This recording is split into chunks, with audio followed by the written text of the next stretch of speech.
Good morning, good afternoon, good evening. तो बच्चों, आपको पता है कि कल हमने परसेंटेज चेंज और फेजर डायग्राम पढ़े। तो लेक्चर थोड़ा बड़ा हुआ था, लेकिन पूरा उसमें कंसेप्ट क्लियर मैंने किया था, दोनों के फेजर डायग्राम और परसेंटेज चेंज के भी। तो एक क्वेश्चन मैं आपको दूंगा जो कि परसेंटेज चेंज पे है, जो नीट में पूछा गया है। तो आप उसको ट्राई कीजिए। तो कमेंट बॉक्स में आप अपना आंसर दीजिए। तो मैं क्वेश्चन लिखूंगा, आप वीडियो को पॉज करके क्वेश्चन लिख लीजिए। क्वेश्चन है ये परसेंटेज चेंज पे बेटा। क्वेश्चन है 2 point charges, 2 point charges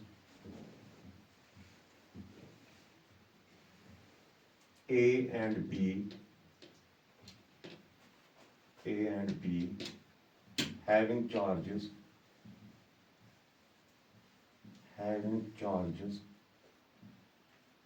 plus Q and minus Q are respectively. दो पॉइंट चार्ज है हमारे पास ए और बी, उनके चार्ज है plus Q and minus Q, are placed at certain distance apart, at certain distance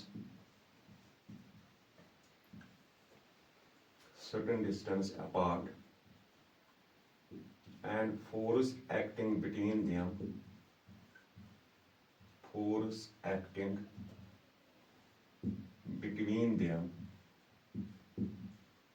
is F। दो point charges हैं A and B, उनके चार्जेस है plus Q and minus Q, और फोर्स उनके दरमियान कितना है बेटा? F. If 25% of charge A is transferred to B, then force between the charges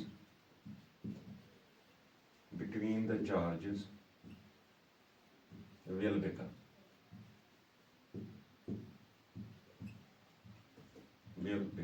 ये है क्वेश्चन जो नीट 2021 पेपर में आया।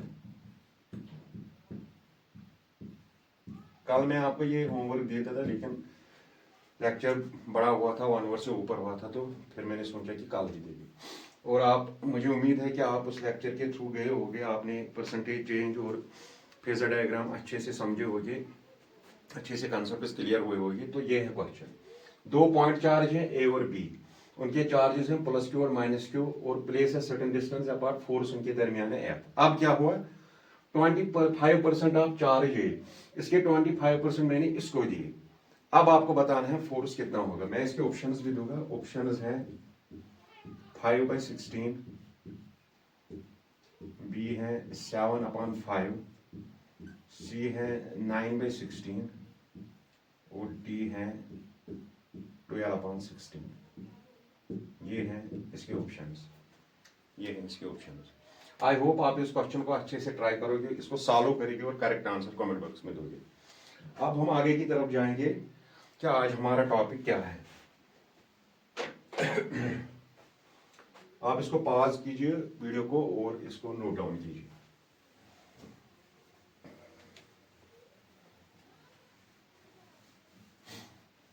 आज हमारे 2 चैप्टर्स हैं जिनको हमें क्लियर करना है आज। बहुत आसान है। पहला है ज्योमेट्रिकल शेप्स,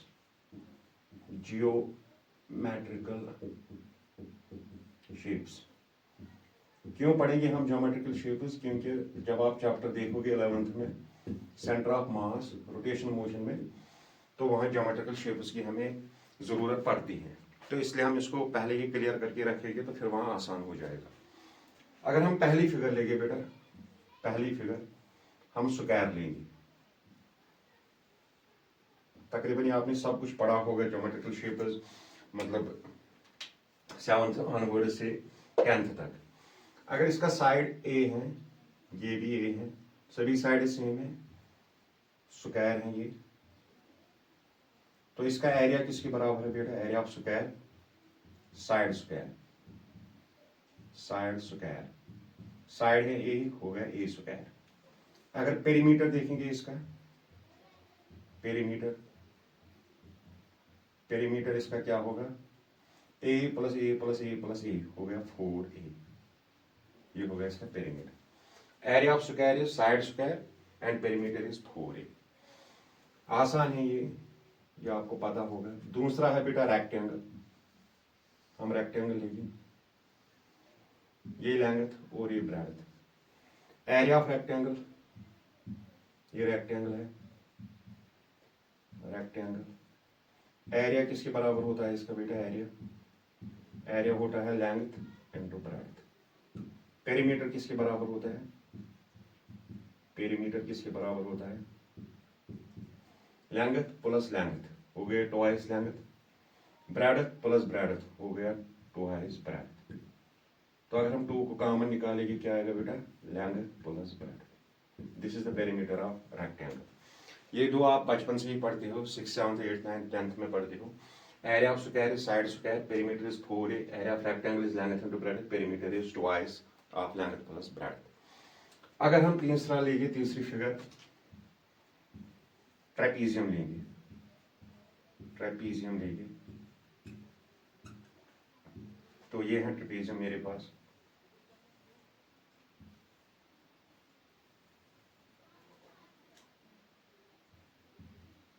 ये हाइट h, ये साइड a, ये side b। Area of trapezium किसके बराबर होता है बेटा, sum of parallel sides, sum of parallel sides into height upon 2, यही होता है sum of parallel sides into height upon 2। हम ऐसे लिखेंगे 1/2 of sum of parallel sides a b, a plus b into height h, 1/2 of sum of parallel sides into height. ये है बेटा trapezium का एरिया। अगर इसका क्या देखेंगे, पेरीमीटर, ये a plus b plus c plus d, सभी sides, sum of all sides, sum of all sides होगा पेरीमीटर। पेरीमीटर आपको पता है क्या है, बाउंड्री, रीजन बाउंड्री पूरा। Sum of parallel sides divide by 2 into height, 1/2 of sum of parallel sides. Parallel side कौन कौन है, ए और बी, इनका सम करना है, सम होता है a plus b into height. यह है ट्रेपीजियम का एरिया। अब हम लेंगे रेक्टेंगल, अब हम रेक्टेंगल हमने पढ़ा बेटा, अब हम लेंगे इक्विलेटरल ट्रायंगल। पता नहीं डस्टर मैंने कहाँ रखा, मैं डस्टर ढूंढ रहा था। इक्विलेटरल ट्रायंगल, हाँ ले लिया डस्टर को भी। अब है चौथा इक्विलेटरल ट्रायंगल, इक्विलेटरल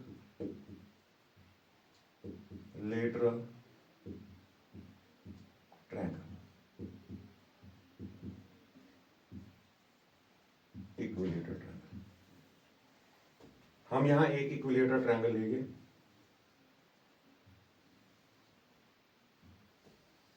सिक्सटी 60 ये साइड भी ए, ये साइड भी ए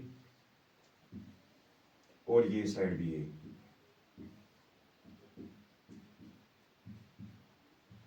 तीनों साइड ए,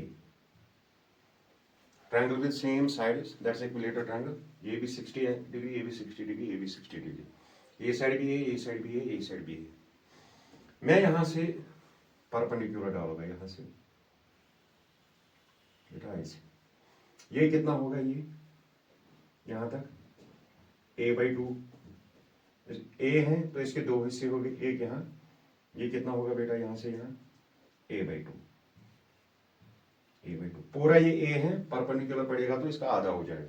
अगर ये 10 सेंटीमीटर होता है जब परपेंडिकुलर, तो 5 यहाँ 5 यहाँ, मतलब 10/2 वैसे ये पूरा a है, ये बनेगा a/2, ये बनेगा a/2। देखो बेटा, अगर आप देखोगे ये हाइट है, हाइट h, ये देखो बेटा आप, ये और ये, यहाँ ये आप ये ले लो, यहाँ ये ले लो। तो अगर आप देखोगे according to Pythagoras theorem, according to PGT, hypotenuse square is equal to base square plus perpendicular square. Right angle triangle की property, hypotenuse square is equal to base square plus perpendicular. क्या है हमारे पास hypotenuse? A square. Hypotenuse A है, हो गया ए square. Base क्या है बेटा? ये a/2 का स्क्वायर प्लस परपेंडिकुलर क्या है बेटा? ये h का स्क्वायर। हाइट देखनी है हमें इसकी, height of an equilateral triangle. ये क्या आएगा? A square is equal to A square 2 2 4 plus h square. इसको यहां लाओ, h स्क्वायर किसके बराबर आएगा बेटा? A square minus A square by 4। Cross multiplication करो, 4a square minus A square upon 4 कितना आएगा? 4a स्क्वायर में से एक ए स्क्वायर जाएगा, 3a स्क्वायर अपॉन 4। ये आई हमें हाइट स्क्वायर। अगर हम इसको सिंपलीफाई करेंगे, h is equal to under root of 3/4a square. यहाँ देखो बेटा मैं क्या करूँगा, इसको अंडर रूट आएगा, यहाँ स्क्वायर है ना, यहाँ आएगा अंडर रूट। मैं लिखूंगा अंडर रूट 3 को एज इट इज रूट में, फिर मैं अंडर रूट होगा a/2 का स्क्वायर, a/2 का स्क्वायर। देखो बेटा a स्क्वायर, a का स्क्वायर, a स्क्वायर 2 का स्क्वायर 4। मैंने क्यों लिया? ताकि स्क्वायर और रूट कैंसिल हो जाए। तो क्या बनेगा ये? Under root 3/2a। This is the height of an equilateral triangle. ये है height of an equilateral triangle. ये होता है अंडर रूट 3/2a।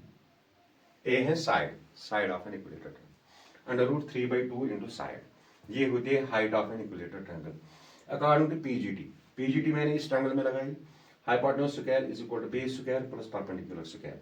मुझे परपेंडिकुलर चाहिए, हाइट चाहिए, तो वो निकला मुझे अंडर रूट 3/2a। कैलकुलेशन है, सिंपल कैलकुलेशन है। आई होप कि आपको ये क्लियर हुआ होगा। अगर मैं अब एरिया देखूंगा इक्विलेटर ट्रायंगल का, area of an equilateral triangle,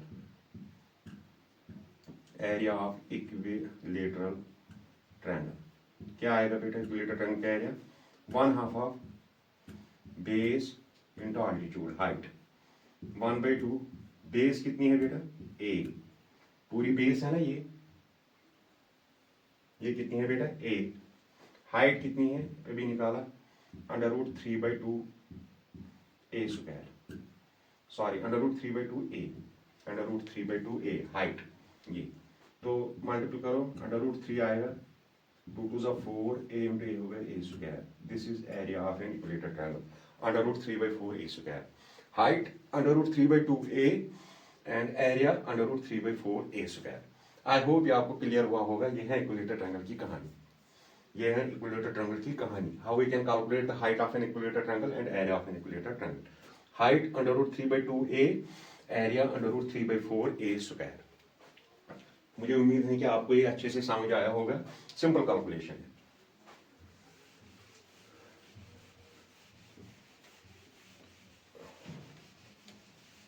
अब हम चलेंगे हेक्सागन की तरफ। हाँ, हेक्सागन की तरफ। देखिए हेक्सागन इक्विलेटर ट्रायंगल से रिलेटेड है। हेक्सागन, हेक्सागन क्या है बेटा? हेक्सागन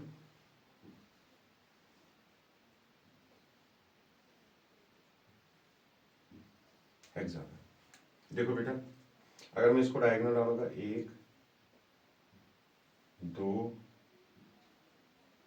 3, तो देखो बेटा लेफ्ट इसका साइड है a, साइड है ये भी a, ये भी a, ये भी a, ये भी a, ये भी a, ये भी। देखो 1 2 3 4 5 6, यहाँ 6 इक्विलेटर ट्रायंगल बनते हैं। एरिया ऑफ हेक्सागन अगर मैं निकालूंगा, area of hexagon 6 into area of equilateral triangle, area of equilateral triangle. Area of hexagon किसके बराबर है? Area of equilateral triangle. लेकिन एक हेक्सागन में कितने इक्विलेटर ट्रायंगल बनते हैं? 6 इक्विलेटर ट्रायंगल। आपको पता है एक इक्विलेटर ट्रायंगल का एरिया कितना होता है?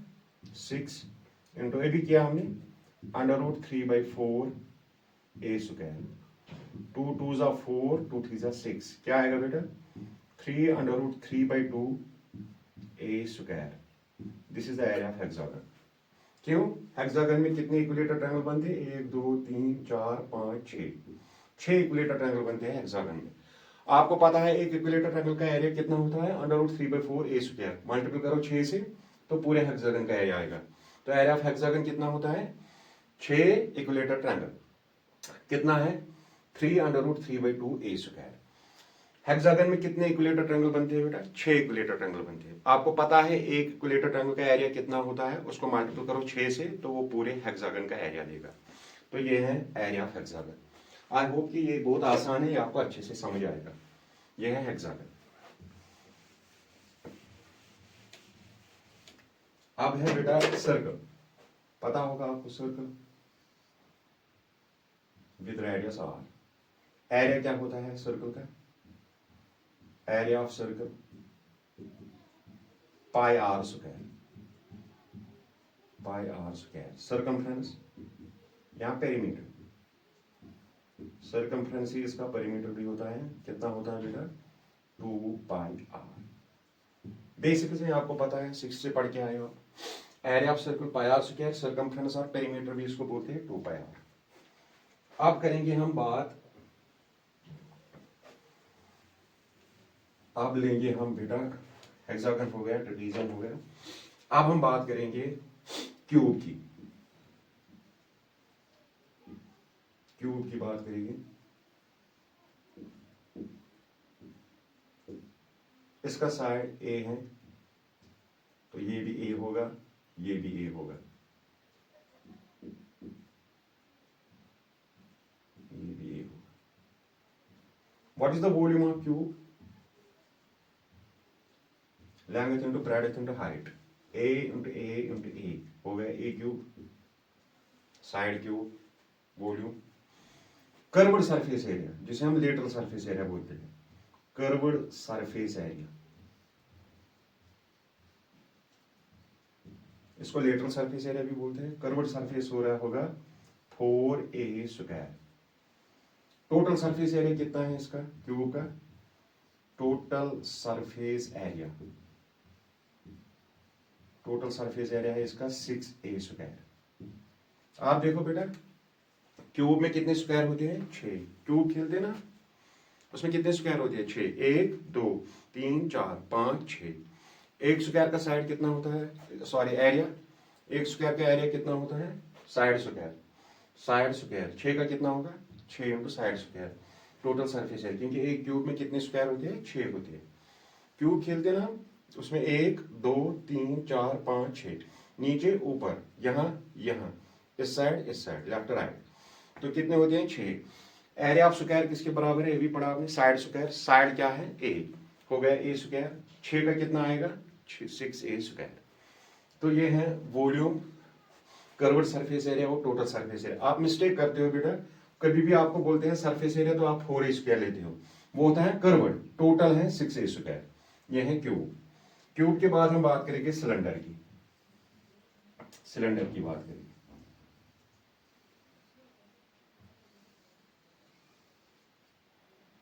फॉर एग्जाम्पल ये आर है और ये है हाइट एच,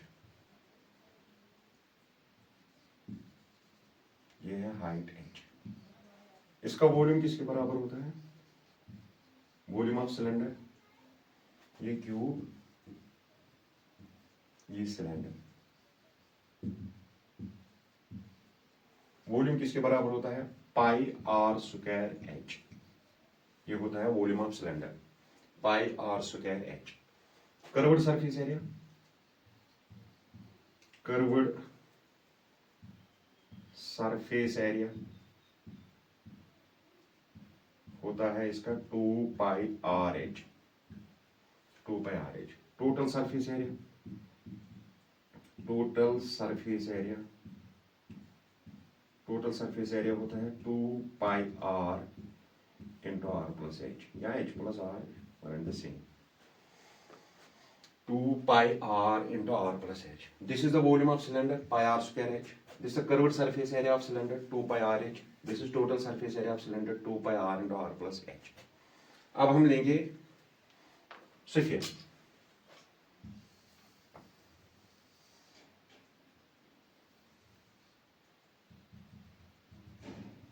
स्फीयर। स्फीयर का वॉल्यूम क्या होता है बेटा? स्फीयर का होता है 4/3 pi R cube. Curved surface area, curved surface area वो होता है 4 pi are square. Total surface area भी यही होता है, total surface area, total surface area भी होता है 4 पाई आर स्क्वायर। यह है बेटा स्फीयर। तो अब हम लेंगे कोन। कोन लेंगे बेटा,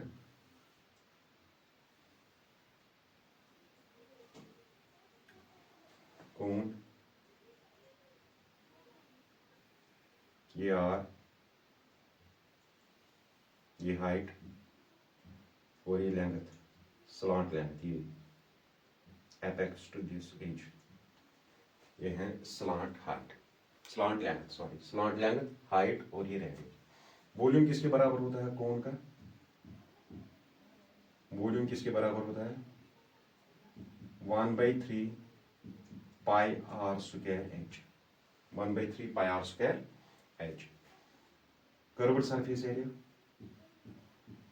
कर्व्ड सरफेस एरिया होता है pi r l, slant height pi r l. Total surface area, total surface area of cone, total surface area होता है pi are into are plus l, मतलब pi are square plus pi r l, pi are into are plus l. ये r है बेटा, ये r है, are plus l. ये है क्यूब, सिलेंडर, स्फीयर और कोन। मोस्ट इंपॉर्टेंट है as per the centre of mass chapter के लिए, मोस्ट इंपॉर्टेंट है इनका। ये volume, total surface area, curved surface area पता होना चाहिए। तो फिर वहां जाके इनको अच्छे से डेप्थ में पढ़ते हैं। तो यहाँ इतना तो बेसिक है, ये पता होना चाहिए। क्यूब का वॉल्यूम क्या है, कर्व्ड सरफेस एरिया क्या है, टोटल सरफेस एरिया क्या है। सिलेंडर का वॉल्यूम क्या है, curved surface area, total surface area. Sphere volume क्या है, curved surface area, total surface area. Cone volume क्या है, curved surface area, total surface area. अब हम बात करेंगे इलिप्स की। लास्ट ज्योमेट्रिकल शेप हम इलिप्स लेंगे, इलिप्स की बात करेंगे हम। अब हम बात करेंगे बेटा इलिप्स की। देखो बेटा इलिप्स,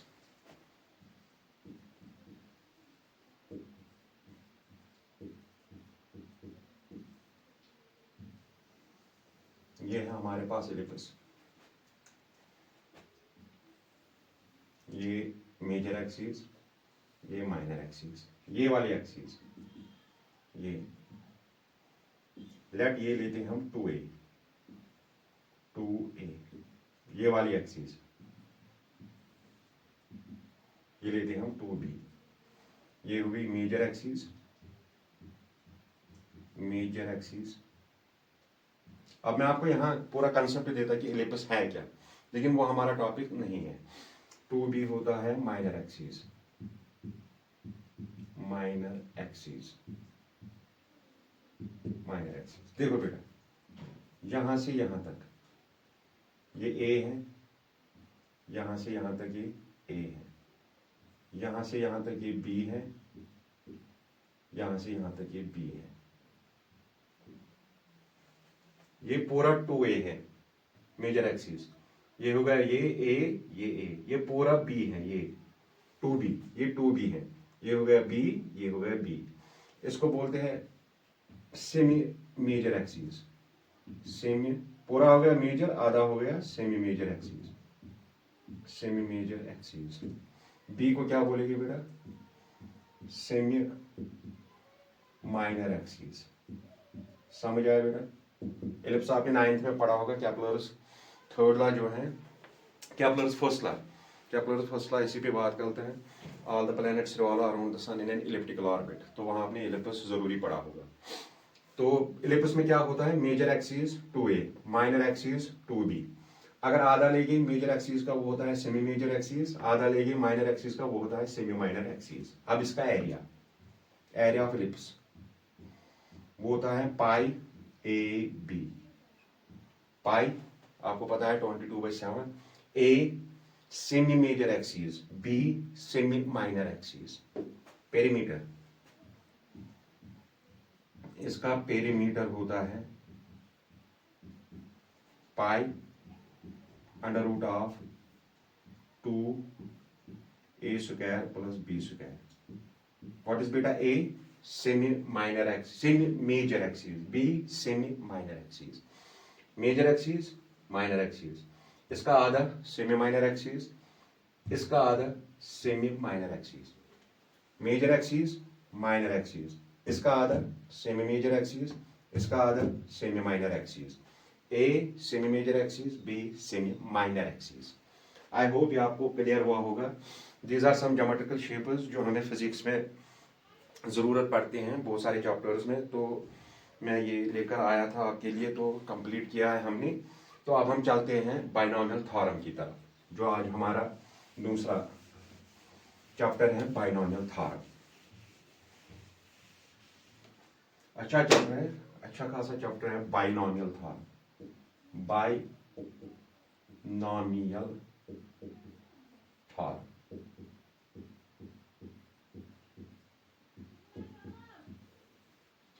बाय माने को, bi means two, x plus y, दो टर्म्स है इसमें। बाय माने टू टर्म्स, टू टर्म्स। अगर तीन होते उसको बोलते हैं ट्राइनोमियल। हम बात कर रहे हैं बाइनोमियल थ्योरम की, शॉर्ट में इसको बोलते हैं बीटी। पहले हम इसकी हिस्ट्री के बारे में बात करेंगे कि कैसे ये वजूद में आई। देखो बेटा, अगर हम लेंगे x plus y raise power 1, तो ये होगा x plus Y,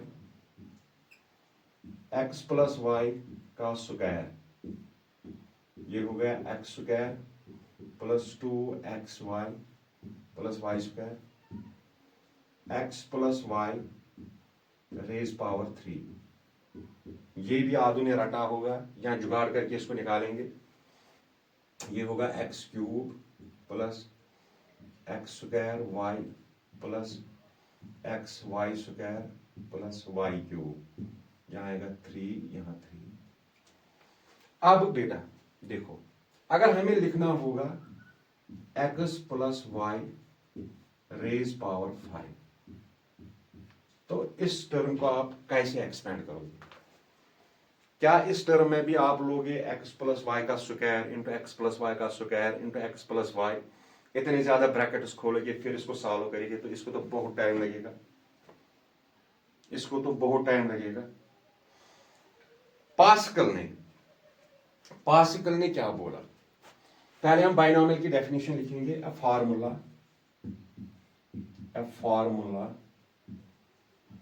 used for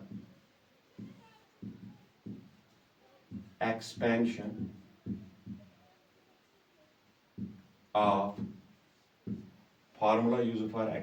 of x plus y raise power n। ये जो n है बेटा, इसको बोलते हैं इंडेक्स, n को बोलते हैं इंडेक्स। अब देखो बेटा, क्या काम किया है पास्कल ने इसके बाइनोमियल के लिए। पास्कल ने 3 पॉइंट्स बताए, तीनों पॉइंट्स उसने यहां से बताए। पहला पॉइंट, पास्कल के 3 points, 3 points of pascal.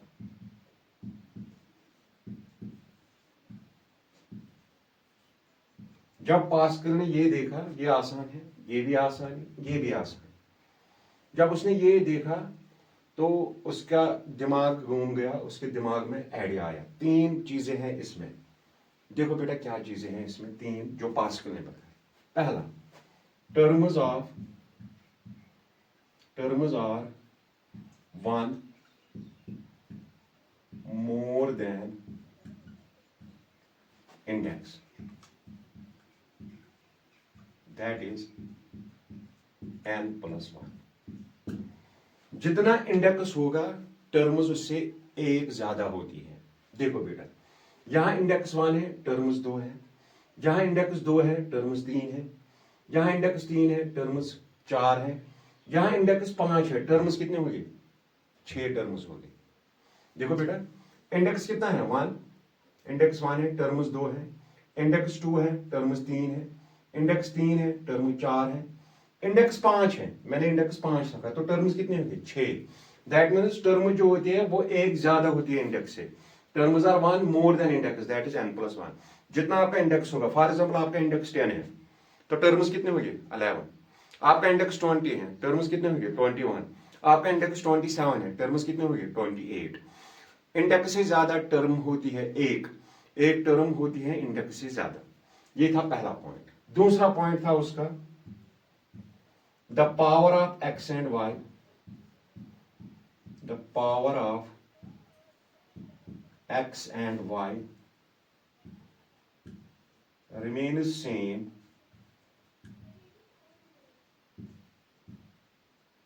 as that of index, as that of index.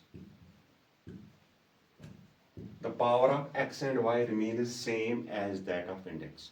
आप देखो बेटा, x का क्यूब इंडेक्स भी क्यूब, एक्स स्क्वायर y का 1, तो कितना है टोटल पावर 3, इंडेक्स भी 3। x1 y स्क्वायर कितना है टोटल इंडेक्स 3, ये पावर कितना है बेटा टोटल 3, इंडेक्स भी 3, ये भी 3, पावर भी 3, इंडेक्स भी 3। मतलब जब हम पावर लेंगे दोनों का x और y का, वो सेम होगा एज दैट ऑफ इंडेक्स। यहां देखो बेटा, x का 1 पावर, y का 1 पावर कितना हुआ 2, इंडेक्स भी 2, y का 2 तो इंडेक्स भी 2, x का 2 इंडेक्स भी 2। इसने बोला कि टर्म्स होंगे एक, इंडेक्स से ज्यादा एक टर्म होगी। जितना इंडेक्स होगा टर्म्स उससे ज्यादा होगी। कितना ज्यादा होगी, एक ज्यादा होगी। फॉर एग्जांपल आपका इंडेक्स 8 है, टर्म्स 9 होगी। आपका इंडेक्स 9 है, टर्म्स 10 होगी। दूसरा बोला इसने जो पावर होता है एक्स और वाई का वो सेम होता है एज दैट ऑफ इंडेक्स। जितना इंडेक्स होगा power of x and y भी सेम होगा। तीसरा पॉइंट जो इसने यहां से निकाला है वो निकाला है power of x decreases and y increases, power of x decreases and y increases. देखो बेटा, एक्स का पावर 3, यहां एक्स का पावर 2, यहां एक्स का पावर 1, पावर इसका क्या हो रहा है डिक्रीज। वाई का पावर यहां 0, यहां वाई का पावर 1, यहां वाई का पावर 2, यहां वाई का पावर 3। तो एक्स का पावर डिक्रीज होता है और वाई का पावर इंक्रीज होता है। एक्स का पावर डिक्रीज होता है और वाई का पावर इंक्रीज होता है। अगर मैं इसको खोलूंगा इन 3 पॉइंट्स की मदद से, मैं क्या लूंगा बेटा, देखो x raise power 5 plus x4 आएगा। पावर एक्स एंड वाई का पावर किसके बराबर होना चाहिए, power of x and y remain same as that of index. x5 मतलब पावर 5 आया, इंडेक्स भी 5, x4 y, 4 + 1 5 plus x3 y square plus x2 y3 plus x1 y4 plus y5 x0 y5। देखो बेटा कितनी टर्म्स आई, 1 2 3 4 5 6। पहला point, terms are 1 more than index, index 5 है, term 6 है। दूसरा, power of x and y remain same as that of index. देखो बेटा, power 5 index 5, power 5 index 5, power 3 2 5, power 5 index 5, power 5 index 5, power 5 index 5, power 5 index 5। अब मुझे चाहिए coefficients यहां पर। जैसे यहां कोएफिशिएंट है, यहां क्या है बेटा कोएफिशिएंट 1 1, यहां क्या है कोएफिशिएंट 1 2 1 1 2 1, यहां क्या कोएफिशिएंट 1 3 3 1। अब मुझे इसके लिए कोएफिशिएंट चाहिए, तो मैं कोएफिशिएंट्स कहां से लाऊंगा, कोएफिशिएंट्स लाऊंगा मैं पास्कल के ट्रायंगल से। पास्कल ने खाली यही 3 पॉइंट्स नहीं बताए बाइनोमियल के बारे में, पास्कल ने बाइनोमियल के लिए एक ट्रायंगल दिया है जिसे बोलते हैं पास्कल्स ट्रायंगल। चलो हम पास्कल्स ट्रायंगल को बनाएंगे, मैं आपको सिखाऊंगा कि पास्कल्स ट्रायंगल है क्या। देखो बेटा पास्कल्स ट्रायंगल क्या है। हम यहां पास्कल्स ट्रायंगल देखते हैं। पास्कल्स ट्रायंगल क्या है बेटा, इसका कोएफिशिएंट 1, इसका कोएफिशिएंट 1, इसका कोएफिशिएंट 1 2 1, इसका कोएफिशिएंट 1 3 3 1। अब चौथा x raise power y, x plus y raise power 4 मैंने निकाला ही नहीं, हम यहां जाएंगे। आप देखो बेटा 11, 11 को अगर स्क्वायर करेंगे 121, 11 को अगर क्यूब करेंगे 1331, 11 को अगर रेज पावर 4 करेंगे तो वो कोएफिशिएंट यहाँ आएगा, 11 को रेज पावर 5 करेंगे वो कोएफिशिएंट यहाँ आएगा, इसमें आएगा। ये है ना 11 बेटा, पहला कहां से लाया उसने, यहां से, फिर ये, फिर आएगा x plus y raise power 4, वो मैंने लिया नहीं, तो हम उसके कोएफिशिएंट में आपको सिखाऊंगा कैसे कोएफिशिएंट है। अगर आप ये देखोगे आदमी ये समझा होगा कि ये क्या है, ये है 11, 11 को स्क्वायर करेंगे 121, 11 को क्यूब करेंगे 1331, 11 को रेज पावर 4 करेंगे वो आएगा यहाँ, लेकिन हम वैसे नहीं लेंगे, हम इसको आसान तरीके से लेंगे। देखो बेटा 1 प्लस 1 इनका सम हो गया 2, 1 यहाँ 1 यहाँ, पहला और लास्ट वाला कोएफिशिएंट 1 ही होता है। अब ये 1 नीचे आया, ये 1 भी नीचे आया, 2 प्लस 1 3, 2 प्लस 1 3, अगर हम लेंगे 3 प्लस 1 4, 3 प्लस 3 6, 3 प्लस 1 4, ये 1 यहाँ, ये 1 यहाँ। अब ले लो 4 प्लस 1 5, 6 प्लस 4 10, 6 प्लस 4 10, 4 प्लस 1 5, यहाँ 1 यहाँ 1। देखो बेटा ये किस लिए है, जब इंडेक्स 1 होगा, जब इंडेक्स 2 होगा, जब इंडेक्स 3 होगा, जब इंडेक्स 4 होगा, जब इंडेक्स 5 होगा। हमारा इंडेक्स 5 था तो क्या आएगा कोएफिशिएंट बेटा, यहाँ 1, यहाँ 5, फिर यहाँ 10, यहाँ भी 10, यहाँ 5, यहाँ 1, निकला, निकला बेटा ये आराम से कोएफिशिएंट निकले हमारे लिए। इजी है किससे, पास्कल ट्रायंगल से। मगर अब एक समस्या है, एक प्रॉब्लम है, हमारे पास दिया है x plus y raise power 12, हम इसको कैसे सॉल्व करेंगे, हम इसके कोएफिशिएंट्स कैसे निकालेंगे, क्या हम पास्कल ट्रायंगल को इलाबोरेट करेंगे, 5 6 7 8 9 10 11 12 n इक्वल टू 12, तब देखिए कोएफिशिएंट क्या आएंगे, वो प्रॉब्लम हो जाएगी, वो प्रॉब्लम हो जाएगी। इतना हमें सॉल्व करके दिया था पास्कल ने, फिर एंट्री मारी इसमें बाइनॉमियल ने। बाइनॉमियल मैथमेटिशियन का नाम है इसलिए इसका नाम बाइनॉमियल थ्योरम है।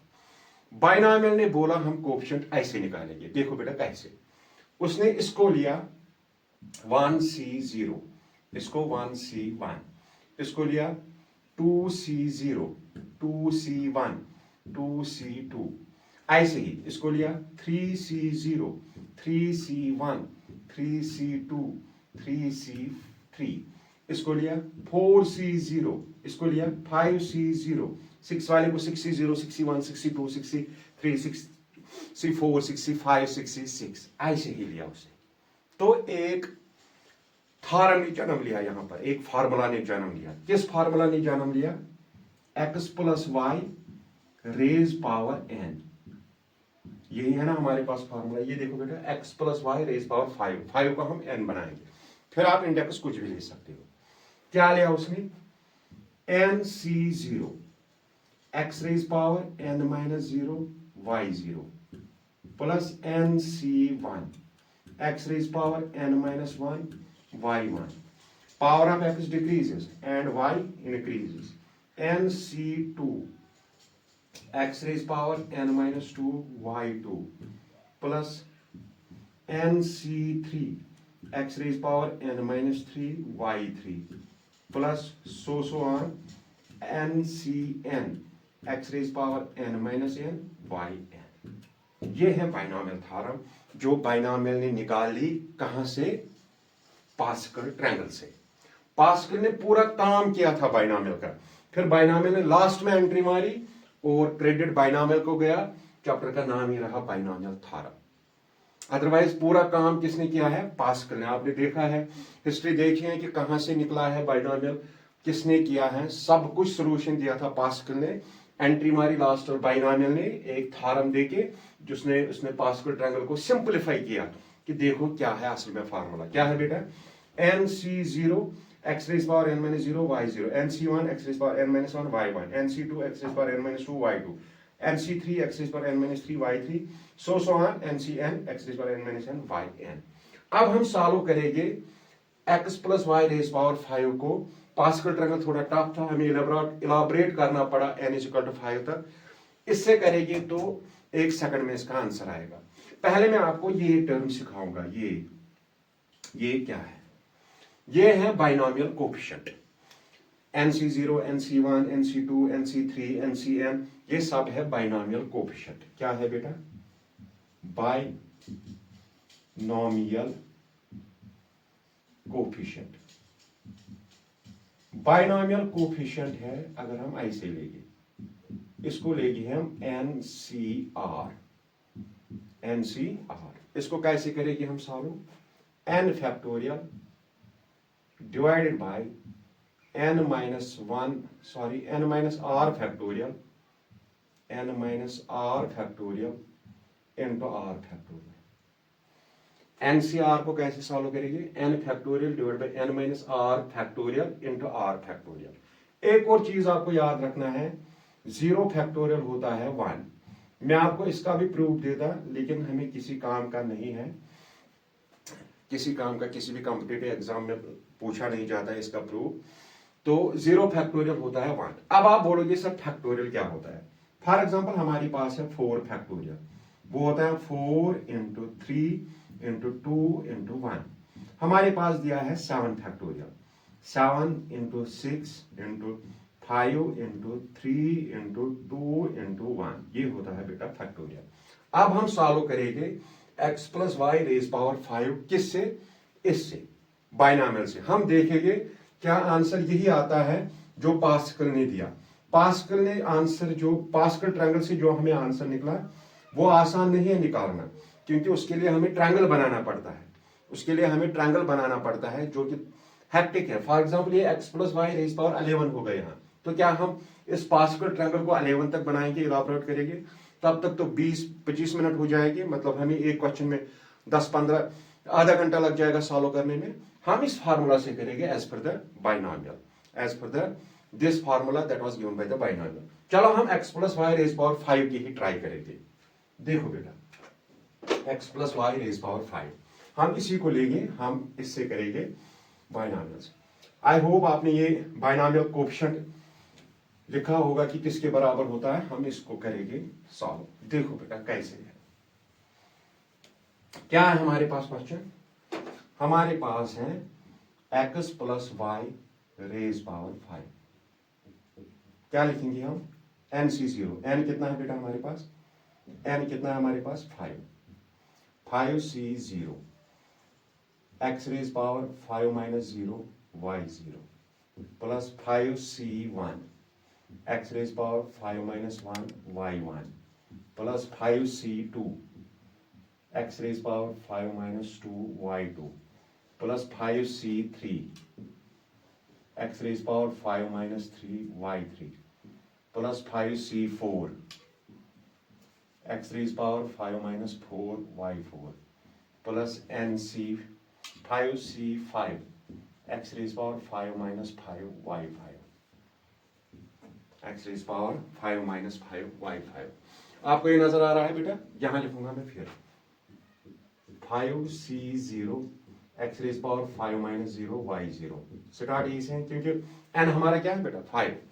फिर है 5C1 x raise power 5 minus 1 y1 plus 5C2 x raise power 5 minus 2 y2 plus 5C3 x raise power 5 minus 3 y3 plus 5C4 x raise power 5 minus 4 y4। इसको मैंने दोबारा लिखा, पता नहीं ये कैमरा में आया है कि नहीं आया है, इसलिए मैंने नीचे लिखा 5C5 x raise power 5 minus 5 y5।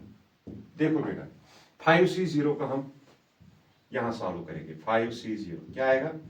5 factorial divided by 5 minus 0 factorial into 0 factorial, यही आएगा बेटा NCR, n factorial n minus r factorial into r factorial. 5 factorial as it is divided by 5 minus 0 हो गया 5 फैक्टोरियल, 0 फैक्टोरियल हो गया 1, ये cancel, 5 factorial cancel, ये हो गया 1, 1 बाय 1 हो गया 1। तो इसका वैल्यू आएगा 5C0 का 1 x raise power 5, anything raise power 0 is 1, ये आएगा 1 प्लस 5C1 क्या आएगा बेटा? 5 factorial divide by 5 minus 1 factorial into 1 factorial, यही आएगा। ये हो गया 5 फैक्टोरियल डिवाइड बाई हो गया 5 माइनस 1 हो गया 4 फैक्टोरियल, 1 फैक्टोरियल हो गया 1। तो कितना आएगा 5 into 4 factorial divided by 4 factorial into 1। 4 factorial cancel, 5 1 जा 5।